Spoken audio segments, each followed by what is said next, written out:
안녕하십니까, 노선호입니다. 9월 23일 목요일 저녁입니다. 추석 연휴 이후 첫 거래일 잘 보내셨나요?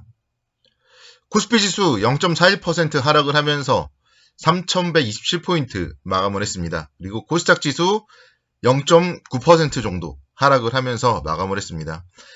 사실 그래서 추석 연휴 동안에 우리가 불안했던 거에 비한다면은 지수만 놓고 보면은 선방했다, 그렇게 평가를 할 수도 있을 텐데요.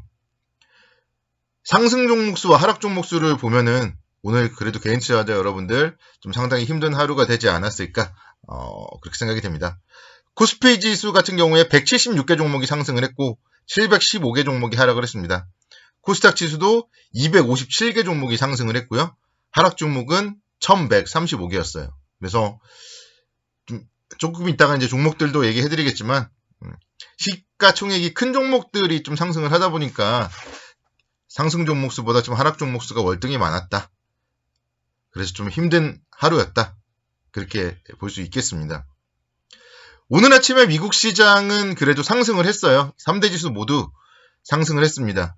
FOMC 결과 나름대로 완화적으로 잘 나왔죠. 그리고 중국의 헝다그룹의 파산 리스크도 진정되는 그런 모습을 보였습니다. 나스닥 지수가 1.02% 상승, 그리고 다우지수 1%, S&P 500 지수 0.95% 상승 마감을 했습니다. 중국 및 홍콩 시장도 오늘 강세를 보였어요. 상해종합주가지수 0.3% 정도 상승을 했고요. 항생지수도 1.19% 상승을 하면서 아시아 시장도 전반적으로, 일본 시장은 오늘 추분절로 휴장이었고요. 아시아 시장 전반적으로 양호했다. 그렇기 때문에 국내 주시장도 오늘 오전장에 좀 하락하는 모습을 보이긴 했지만 시간이 지날수록 조금 강해지는 전약 후강의 모습 속에서 3,127포인트에서 마감을 했다, 이렇게 말씀을 드릴 수가 있겠습니다.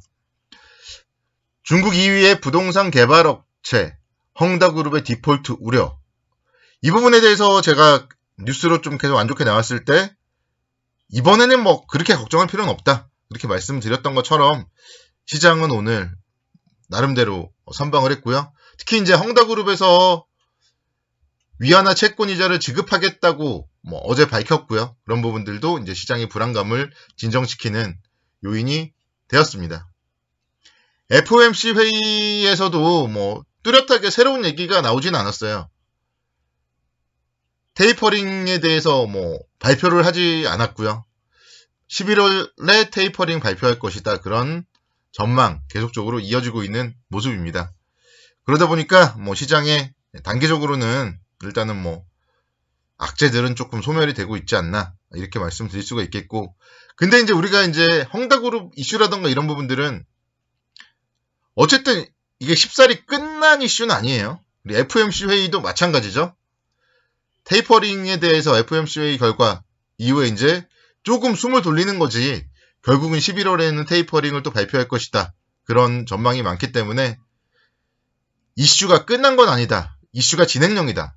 그렇기 때문에 상승을 할 때 우리가 쫓아갈 필요는 없다, 이렇게 말씀을 드립니다. 그러니까 시장은요, 계속 말씀드리지만 박스권으로 놓고 대응을 하시면은 편안합니다.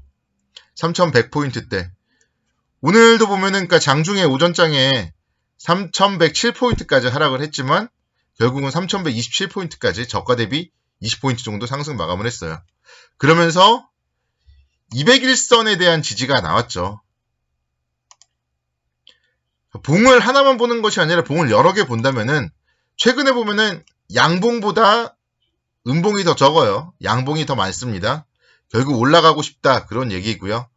200일선에서 계속적으로 지지력을 보여주고 있어요. 그래서 당분간은 200일선을 깨고 급락을 하기보다는 다시 한번 그래도 3200선 정도까지는 터치가 나오지 않을까, 차트상으로 봤을 때는 좀 그런 기대감을 가져봅니다. 수급적으로도 살펴보면요, 괜찮습니다. 외국인들이요, 6거래일 연속 순매수를 보이면서 오늘은 5,700억 순매수를 보였습니다. 수급 외국인들의 매수 동그라미라고 볼 수 있고요. 차트 계속적으로 양봉 200일선 지지 동그라미라고 볼 수 있습니다. 시황 어쨌든 헝다그룹 그리고 FOMC 이슈들이 계속 많죠. 동그라미까지는 아니에요. 그래서 시황은 세모, FOMC 같은 경우는 좀 그래도 양호하게 마감이 됐고 헝다그룹 같은 경우도 세모. 그렇게 본다면은 뭐 지금 시장 시황 수급 차트 3박자로 봤을 때 그래도 좀 위로 갈 가능성이 많지 않냐, 이렇게 설명을 드릴 수가 있겠습니다. 내일 뭐 금요일 또 한번 지켜보고요. 주말 동안에 또 다시 한번 시장의 새로운 변화 요인들이 있는지 분석을 해서 말씀드리도록 하겠습니다. 종목들 볼게요. 오늘은요, LG화학이 8% 상승을 했습니다.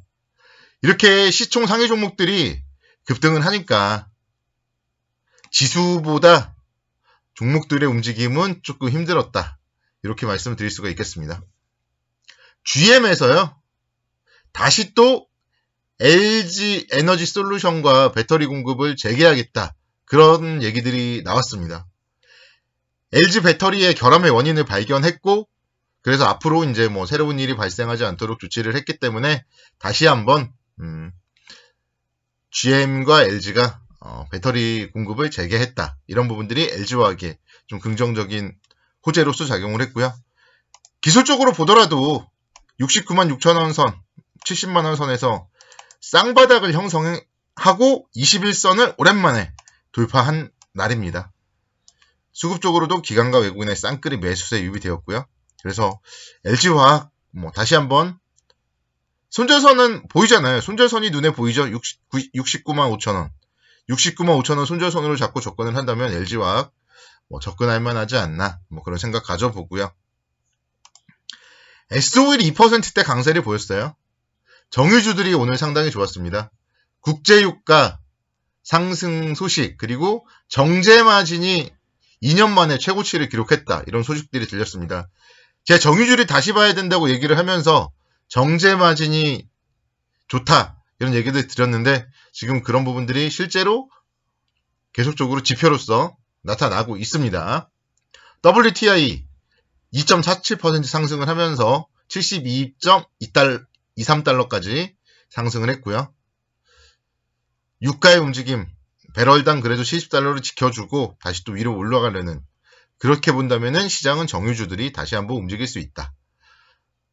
S-오일 오늘 2.4% 상승을 하면서 보여줬죠.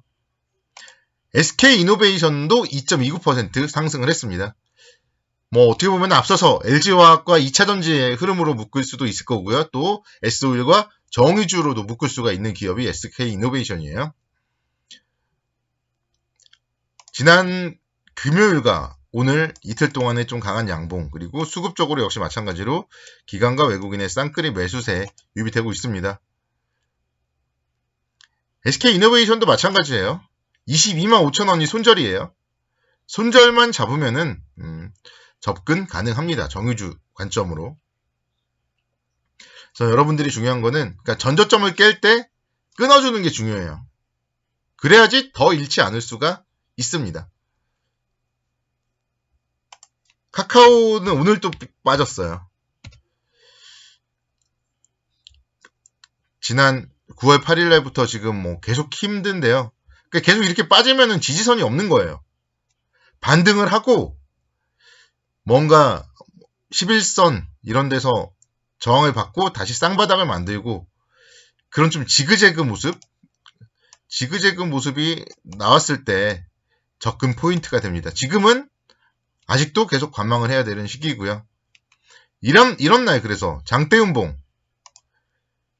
장대음봉으로 이런 박스권을 깼을 때, 그러니까 이 박스 하단을 깨는 자리가 매도 포인트가 되는 거예요. 기계적으로, 그러니까 전저점을 이탈할 때 리스크 관리를 하면은 잃지 않을 수가 있어요. 더 잃지 않을 수가 있습니다.